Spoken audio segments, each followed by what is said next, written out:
The two old friends were chatting and catching up when they didn't notice a steel pipe falling from the sky. It just so happened to hit the Godfather on the back of his head.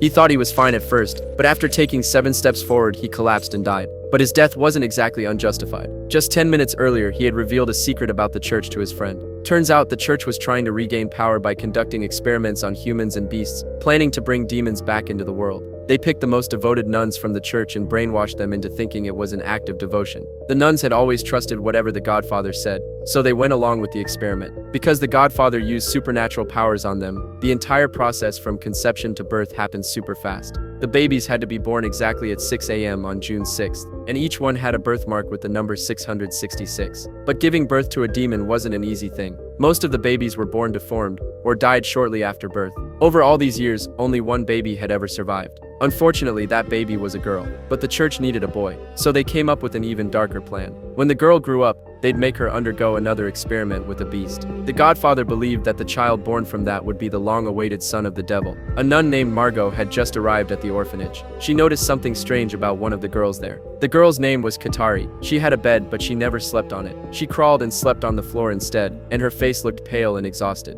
Margot tried to approach her, but Katari's behavior freaked her out. What are you doing? Get off of me!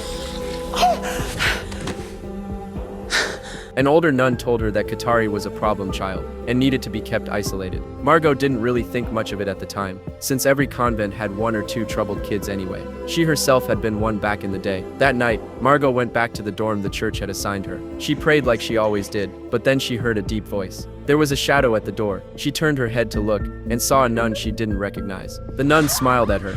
At that moment, her roommate came back. Margot thought she was just too nervous and seeing things, so she went to chat with her. But her roommate didn't really look like a nun, so she asked if she was a novice nun. Her roommate said, once you become a real nun, you can't let loose anymore. So why not enjoy life while you still can? Margot looked at her roommate's stunning figure and didn't argue. Then her roommate dressed her up in a sexy dress and high heels. Margot looked at herself in the mirror. She felt like she was staring at a stranger. Part of her felt restrained by the nun's sense of shame, but another part had never seen herself looking so bold and sexy. That made her feel strangely excited. Then her roommate took her to an underground bar. Margot watched her roommate lose herself in the dreamy nightlife, so she followed her lead and took that step too. But the next day, Margot felt ashamed of what she'd done, so she went to the church to confess. There, a priest came up to her. He knew all about Margot's situation in the orphanage she worked at, and told her that something evil was going to happen to Katari. At first, Margot didn't take his words seriously, but when she got back to the orphanage, she saw that same eerie nun placing her hand on Katari's back. Curious, Margot walked closer to see what was happening. The old nun was actually talking to Katari about having a baby. Margot froze in place, remembering what the priest had told her. She realized this time, it was Katari's turn to be offered.